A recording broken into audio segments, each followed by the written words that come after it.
Good morning, brothers and sisters, and welcome to the first of our Saturday sessions with Temple 420 online, where we'll go over some biblical discussions, some cannabis discussions, have some great guests, and have a great session time. I'm here today with our original founder, CraigX Rubin, who will be Whoop, whoop. Sorry. good, definitely.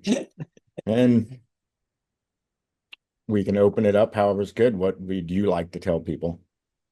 I just want to say welcome to Temple 420. We started this church not to be worshiping weed like some of the other marijuana churches do, but we read the Bible, we worship God, and our ministry is aimed at reaching stoners and people involved in the cannabis movement. And I always felt as if some of the earliest members when we really opened Temple 420 before I got arrested on Hollywood Boulevard, and the church was shut down by the state, both federal and state, but I was only prosecuted by the state. That they all said, "Oh, I didn't feel comfortable going to church because I smoked weed and I thought it was wrong." And I'm not here to say whether it's right or wrong. Some people say smoking marijuana is bad because it hurts your temple. But I believe in making a burnt offering and making a sacrifice of our cannabis. And when we first started, cannabis was like $5,000 a pound. And when you broke it down into eighths and quarters, it was like $10,000. And we used to burn a lot of weed and bless people with it, like smudging the way the Native Americans do, and say a prayer, speak a prayer over them. And it it wasn't that we're worshiping marijuana.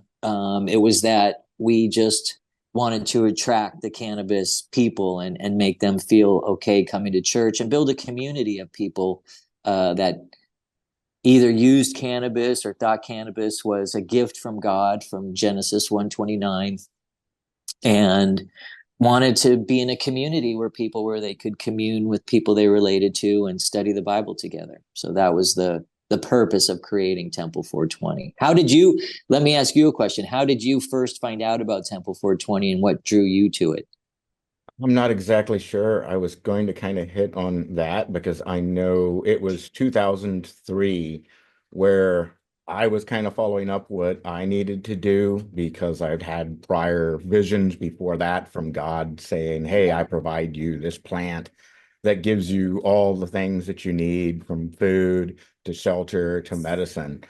And just looking really into what I should do to protect that and do that. I became a minister with the ULC in 2003. And Universal Life Church, just in yeah, case anyone didn't know. yeah. And then I, since then, was I really actually asked God, "Hey, where's all these other denominations if this is a true thing? I can't be the only one that's got this idea."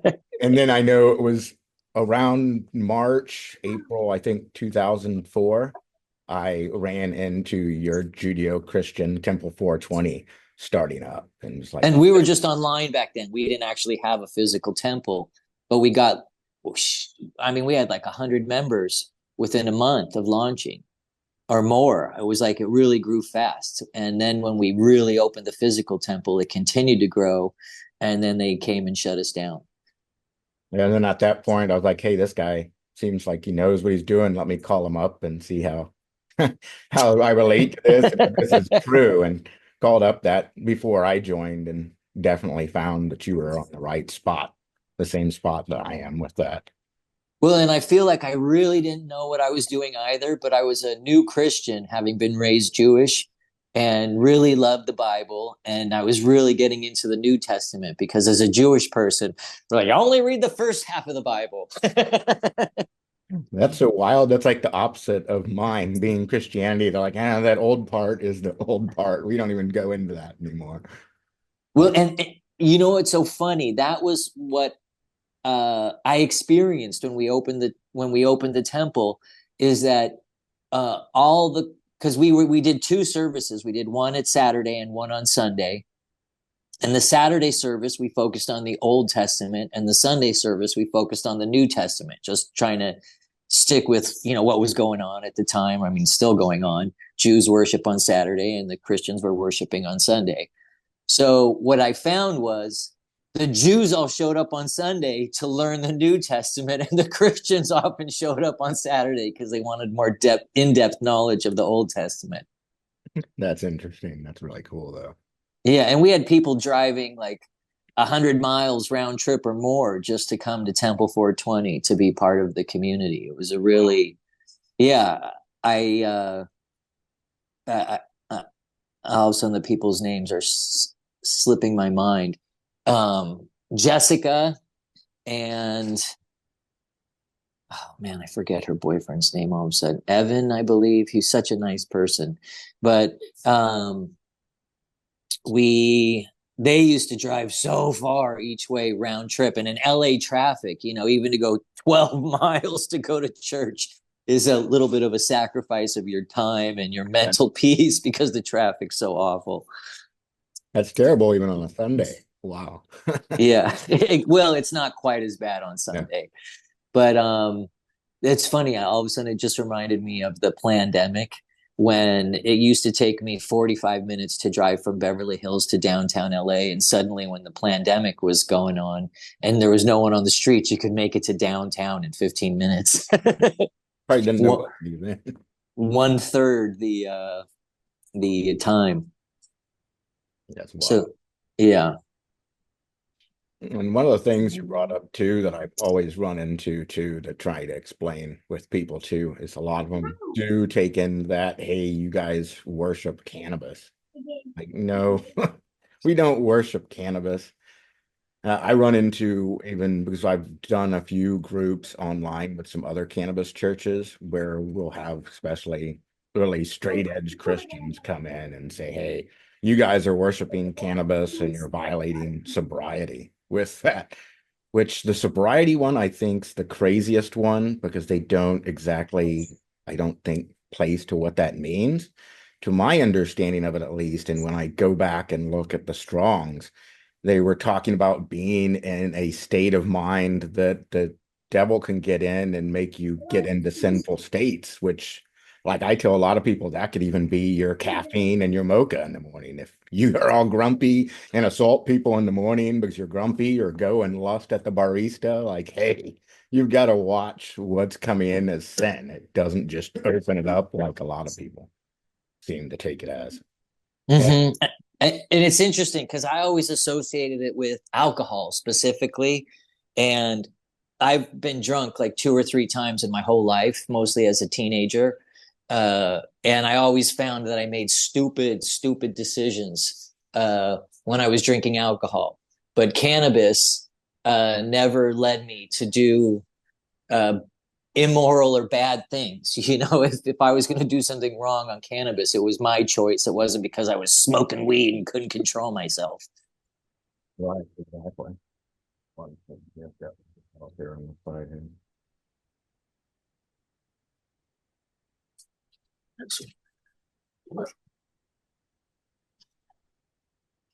Turn the camera around. All right. All right, you go European, buddy. There we Temple go. 420. There's my son Samuel. All right, Sammy. Love you, buddy. So what's going on with your current Ah. your side with Temple 420? On here, on my side, I'm trying to set up and get some more information on Temple 420 .org and get our stuff set up, kind of just so we can outreach, know people, let people know what's going on and stuff like that. Are you doing anything as your videos, anything as recently? Well, what I usually do is, or what I've tried to do for 2 years, and I wanted to do it for a total of 7 years. I thought, okay, once I do 7 years of teaching the Bible, I feel like, all right, I've done my job. I don't want to have to be a Bible teacher anymore, a Bible studier online. But I kind of made a commitment or a vow to God myself that, all right, I'm going to do this for 7 years. It never leads to anything good for me personally, but except for my spirit, I feel very satisfied that, okay, I'm following through on my commitment.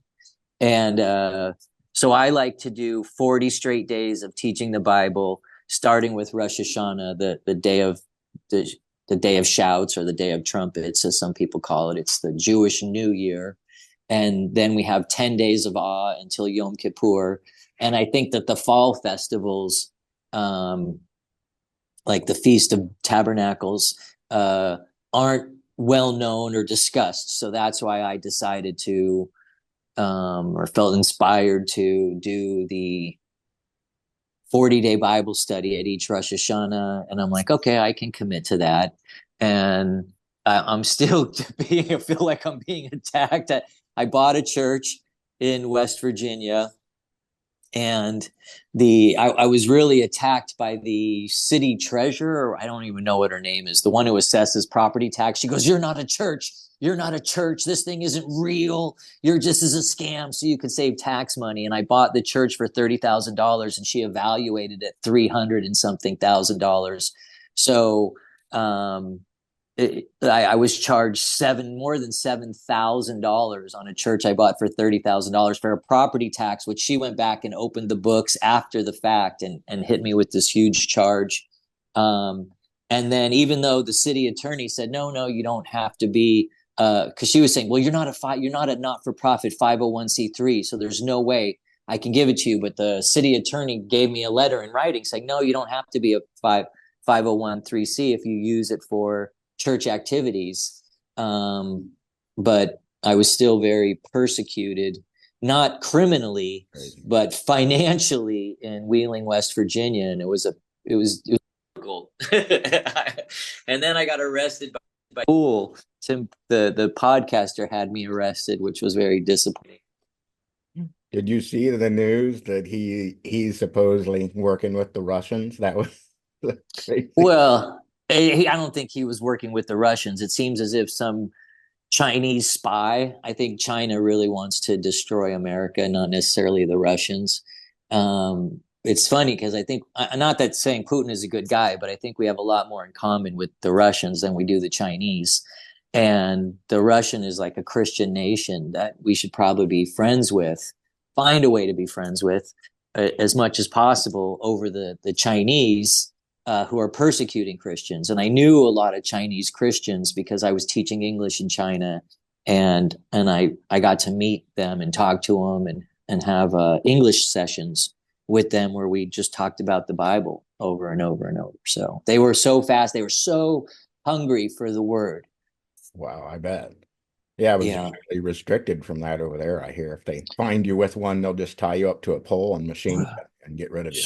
Like, that's I don't know. I terrible. just know that you're not allowed to be Christian, or you are allowed to be Christian in China, but only if you go to a Chinese sanctioned church and read the Chinese sanctioned Bible. So I'm sure they've edited it however they want to make sure communism looks good or Xi looks good, whatever. Yeah, I thought a lot of times you had to recognize Xi as God over there, or they'd get you. I, I didn't know it went that far, but I know that was what the Romans did. They said their leaders were God men, and even the Greeks did the same thing when they had their empire that was ruling the world. I still feel like we're living in the Roman Empire. Just it's been diversified. We still celebrate the Roman holidays. My kids still get July and August off of school, and only July and August. Like, it's their summer vacation starts July 3rd, and they go back to school September 1st, which is exactly what the Romans did, because July is named after Julius Caesar and August is Caesar Augustus. And September is 7, October is 8, November is 9, and Diciembre is 10. So they just scooted those months back by 2 and inserted Julius Caesar's month and Caesar Augustus's month. And then one of the things you brought up too that I'm trying to help educate people and get them on, you've got better tap into that too, is these holidays. I see them with different names here, but there's the Feast of Trumpets and the uh, Atonement, where they're celebrating Christ's atonement for us and the That return, to my understanding, right? that's Yom Kippur. So we have Rosh Hashanah, also called Yom Teruah. Yom means day, Teruah means shout or trumpets, and Rosh Hashanah, Rosh is the head, like it's one of the letters, and it's where we get our modern letter R from, and it's a picture. The ancient Hebrew alphabet, the Paleo Hebrew alphabet, each letter is actually a picture that has a representation. Like my kids call me Abba, which is Aleph Bet. And that means the Aleph is a picture of an ox head, which means strength or leader, and Bet is a picture of a house. What was that? An outline of a tent. And so the Aleph Bet would be the strong man of the house or the father, and the son would be the Ben, would be the house, and then Noon, the letter Noon, which is a picture of a sprouting seed. So it would be the seed of the house is your son. So like Rosh Ben Noon would be Reuben, which is Jacob's firstborn son, and that's what Reuben means. Rosh Ben Nun would be the head son. And where you would get your name that you were trying to change that to. I would have been Well, excited for that too. that's my Amazing. that's my real family name Right. Yeah, actually that's is an amazing Reuben. Yeah, and my grandfather, I guess we're Reubenites. We come from that tribe. And my grandfather, when he came to America, couldn't he wanted to work for Henry Ford and couldn't get hired. It was during the Depression. So he had to change his name from Reuben to Roberts and was able to work for Henry Ford. And then my grandmother always said, "Oh, your grandfather always felt so embarrassed saying that name." So when I changed my name back to Reuben, our family name, I felt very self conscious at first because I was like, "Oh, Reuben." And people were like, "Oh, how do you spell it?" Because there's a lot of spellings for Reuben. I'd be, capital J, little E, little W, because it's such a Jewish name. I felt very like as Roberts, I was an undercover Jew, but as Reuben was like very Jewish. Right. I think that's a cool one to have there. Yeah, well, I feel uh, our tribe wasn't the most well liked tribe. Actually, Right. we Reuben tried to sleep with Jacob's one of his concubines or something, and he was very admonished for that. And the Reubenites were one of the wealthiest tribes, and they focused a lot more on money than on spirituality. So my So, glasses are a little big on me. I'm trying to use my hat here to hold them on my nose, my big ass Jewish nose. and then I'm big on trying to promote and go with those holidays too, because those Jewish holidays are so great and showing what God's plan is for helping us and salvation and what it is to the end. And now we're trying to celebrate these crazy holidays like Ishtar and Halloween and Christmas, which is Saturnalia. It, Right.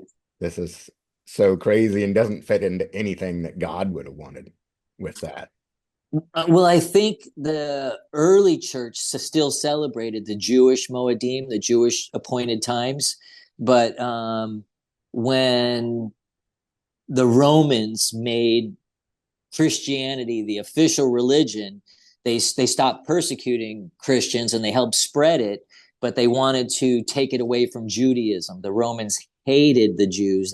The Jews were so rebellious, and so they actually destroyed the temple and the people. I think they killed, I don't know how many millions, but I know they took at least 30,000 Jews back to Rome to be slaves, and many of those Jewish people became early Christians. And I can't ever justify their moving the Sabbath from Saturday to Sunday either. I've got the Catholic Catechism and was like, what is their explanation on that? And it's like, because we could and God didn't stop us. I'm like, what?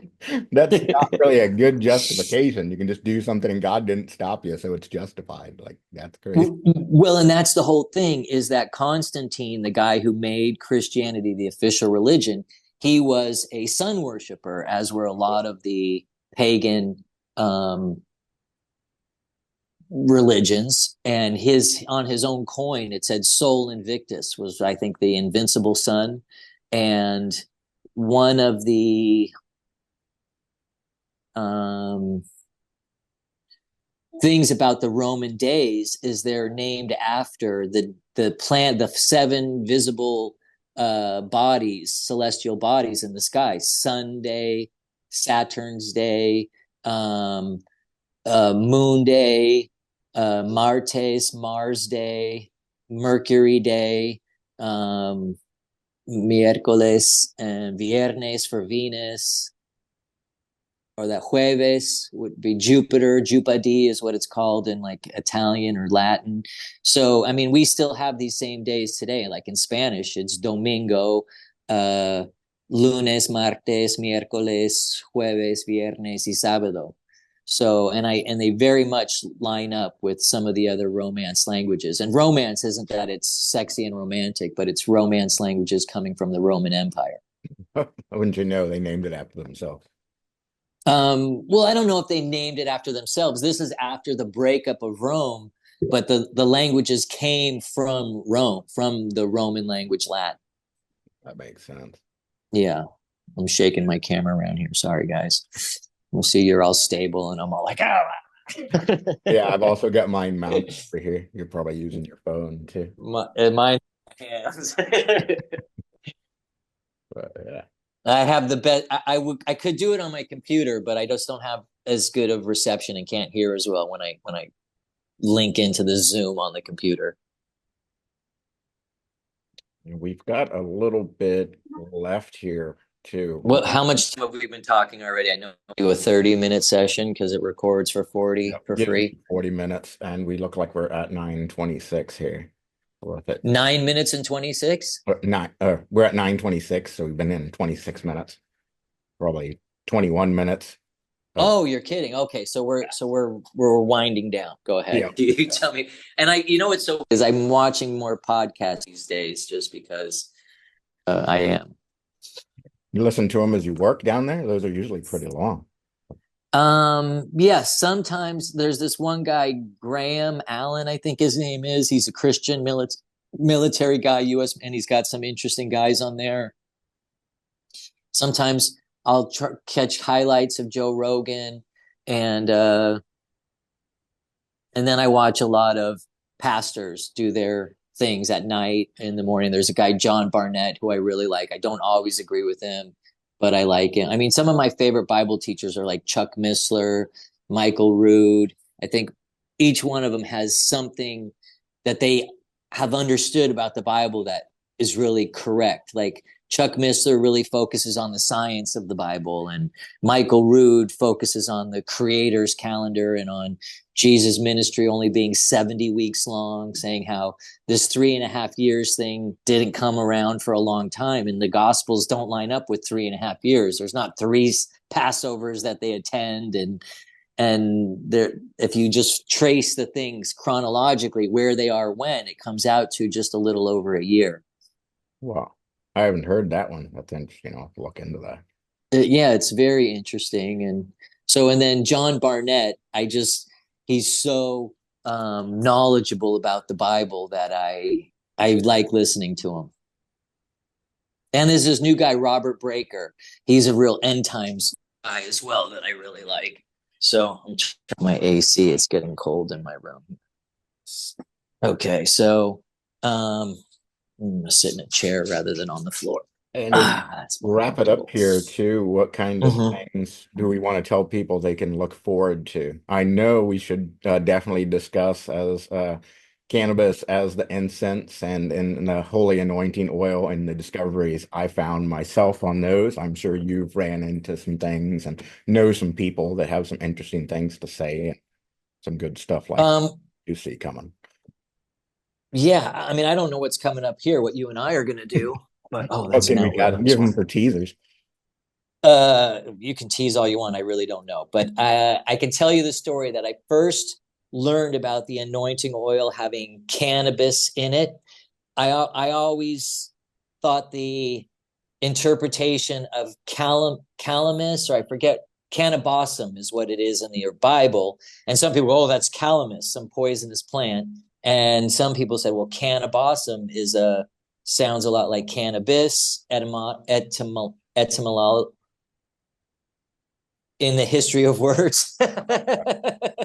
Etymology is the science, but what would you say? Anyways, I'm having trouble with that one right now. So isn't that weird how we sometimes have a difficult time with pronunciation, and I other get times it's like etymologically speaking, it seems as if cannabosum would be more related to cannabis than calamus. And it makes more sense. And after we started Temple 420, British archaeologists actually discovered the place where they burned incense in some Jewish temples in ancient Israel had residue of cannabis on them. Absolutely. That's one of the big things that I bring up for people that are say, hey, that's not even a thing. That's all true. Like it's been proven as a historical thing that they found through our Archaeology. archaeology. I'm getting my words there with that. It just popped up my 10-minute warning. So I've got 9 minutes left here. Okay, so we've been on for 30 minutes already. Yep. Yes. Okay, so let's cut it before we get to the 40 so we don't get in trouble. But at the same, it's my friend just wrote me back. Hi, another stoner, HIGH. How are you? I don't know why we find pun humor so humorous. Definitely will take one of those times here too to kind of go over what you've seen in that and what I've seen in that and the holy anointing oil because I came through across the same things with that and discovered Mm-hmm. stuff like Sula Bennett and Rabbi Kaplan going through that etymology on there and discussing it. Okay, I don't know Rabbi Kaplan, but definitely Kaplan's a Jewish name. And who is the other person? And that Sula Bennett, the one that Chris pulls out with his because he has that sex, drugs, and cults or whatever book, the Chris Bennett. Yeah. Right. So who's Sula Bennett? Is that his wife? I don't know that they're actually related. I think their names may just be close. And then when he was Coincident. researching into it, he found that she made that statement I years was back when she figured it out and then confirmed it herself. Chris Bennett and I were actually friends or friendly. We've known each other for 30 years or more, maybe. I don't know. Whenever I had 2000 BC, 1993 on. And I think I sold some of his books and stuff, but he got really mad at me. He unfriended me online because I was I liked President Trump, and I'm not here to push politics as part of. And I don't know if I'm right or I'm wrong. I just like what he stands for more than what Hillary Clinton stood for. And he thought I was a right wing fascist hate monger and against cannabis. And it turns out that President Trump actually has been more pro cannabis than any Democrat president we've ever had. And he signed the farm bill that allowed us to have hemp in 2018. And Patrick, who you were going to invite to be on with us today, is actually friends with Roger Stone and a very strong hemp activist. And he has been pushing marijuana information to Roger Stone so he can pass that along to President Trump, former President Trump. And Roger Stone, I guess, who does not smoke marijuana, is now very pro marijuana and recognizes the value of it economically, spiritually, and in many other ways, just freedom wise, libertarian wise. Nice. Pretty cool. Yeah. So, anyways, Chris Bennett hasn't talked to me in years, but Me I'm not either. I think it's pretty, he did it with me, I think on the Christian basis because I speak too much Christian stuff and he seems like right interested in the stuff, but he's not interested in in like, Christianity. yeah, he's an anti-Christian as far as that goes. So he was Exactly. tired of seeing it and just blocked me. That's funny. And it is so fun because we don't hold anything against him whatsoever. We're Nope. like, hey, Yeah, whatever, bro. Like exactly. love your enemies. And we'll wrap up here because I got 5 minutes or it's going to cut us off here. Perfect. I'll be Thank you for quiet. You coming say and what you need to. hanging out and meeting us. I hope people have heard some good stuff, and will be Okay. trying to attend some future ones. I just thought of something we could tease for the future. Yeah. Judges 11, Japtha, however you pronounce his name. I read the Bible to my kids at night, like my dad did for me. And we don't just read the Old Testament now, we do the Old and New Testament, but we were reading the Old Testament. We were in the book of Judges. We had just finished Samuel, and I think we went on to Judges.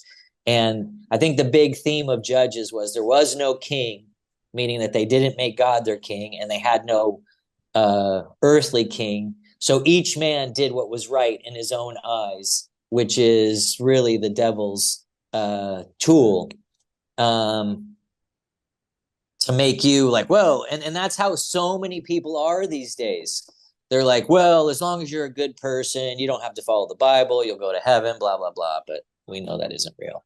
And Japhtha did something very mind blowing to me and clear. I mean, obviously, I had read this or learned it once as a child or something, but after reading this as an adult and having a daughter, the age of Japheth's daughter, and he ends up sacrificing his own daughter, and God is totally against human sacrifice. I mean, it sounds like the Mayans or the Aztecs sacrificing a virgin when you read this part of the Bible, but I have a young daughter that age, and it was like when I read it this time, it was like, oh, and I haven't stopped thinking about it for a month. Wow, that'd be definitely a good one to go through with I that. think I think so. So maybe you can look it over in the next week, and then we can talk about that next Saturday a little. Sounds good. Yeah. There's Well, a tease. sounds excellent. Uh, Thank you guys for viewing this. I'll turn off our recording and we'll catch you next week. Bye. Thank you. Peace.